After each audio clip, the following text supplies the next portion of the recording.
হরে কৃষ্ণ। শ্রীমদ্ ভাগবত গীতার 15 নম্বর অধ্যায় 7 নম্বর শ্লোক। মমৈবাংশ জীবলোকে জীবভূত সনাতন মনষষ্ঠানি ইন্দ্রিয়াণি প্রকৃতিস্থানি কর্ষতি। অনুবাদ: এই জড়জগতে বদ্ধ জীবসমূহ আমার সনাতন বিভিন্নাংশ জড়া প্রকৃতির বন্ধনে আবদ্ধ হওয়ার ফলে তারা মন সহ 6টি ইন্দ্রিয়ের দ্বারা প্রকৃতি রূপ ক্ষেত্রে কঠোর সংগ্রাম করছে। তাৎপর্য: এই শ্লোকটিতে জীবের যথার্থ পরিচয় সম্বন্ধে বর্ণনা করা হচ্ছে।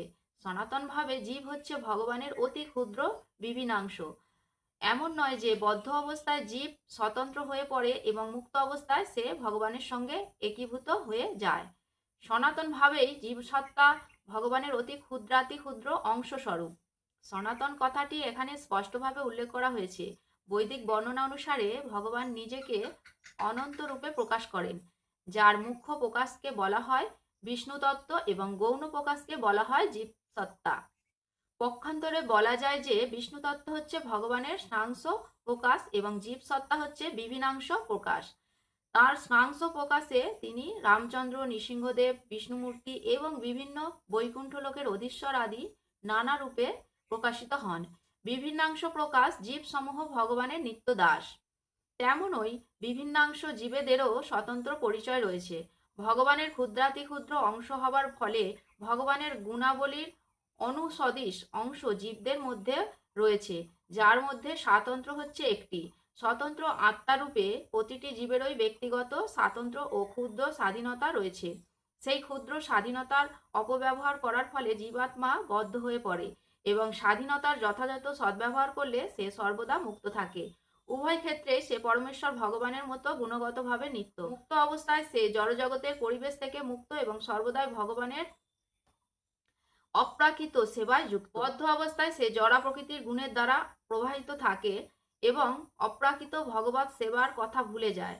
তার ফলে এই জড়জগতে তার অস্তিত্ব বজায় রাখার জন্য তাকে কঠোর পরিশ্রম করতে হয়। কেবল কুকুর বেড়াল মানুষই নয়, এমনকি জড়জগতের নিয়ন্ত্রণকারী ব্রহ্মা, শিব, এমনকি বিষ্ণু পর্যন্ত পরমেশ্বর ভগবানের অবিচ্ছেদ্য অংশবিশেষ।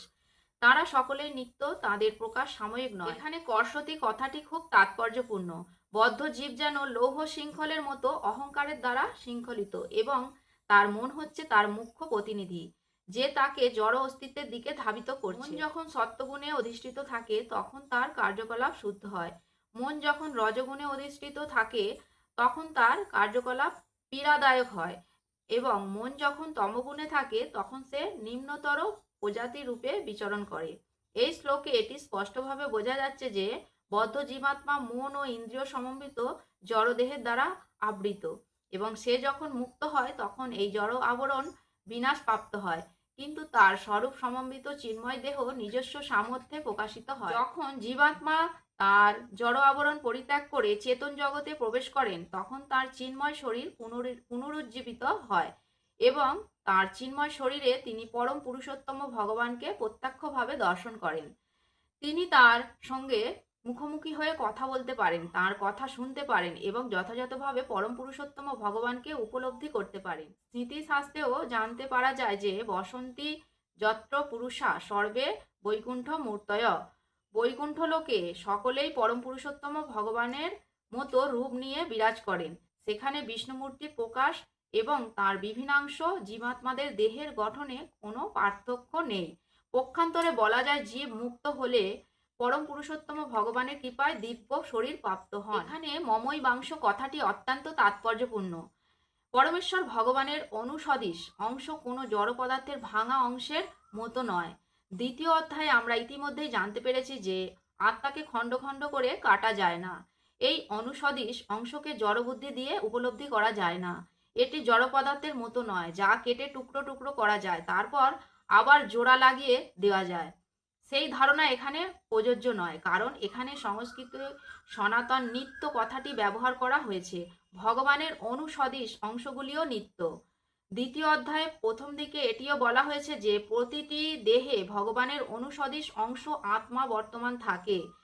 সেই অনুসদৃশ অংশ যখন জড়দেহের বন্ধন থেকে মুক্ত হয় তখন চিদাকাশে চিন্ময় গ্রহলোকে তার আদি চিন্ময় দেহ প্রাপ্ত হয়ে পরমেশ্বর ভগবানের সঙ্গ লাভ করার আনন্দ উপভোগ করে। এখানে অবশ্য এটি বোঝা যাচ্ছে যে পরমেশ্বর ভগবানের অনুসদিশ অংশ হওয়ার ফলে জীব গুণগতভাবে ভগবানের সঙ্গে এক, যেমন সোনার একটি কণাও সোনা। হরে কৃষ্ণ। জয় জগৎগুরু শিল প্রভুপাদ কি জয়।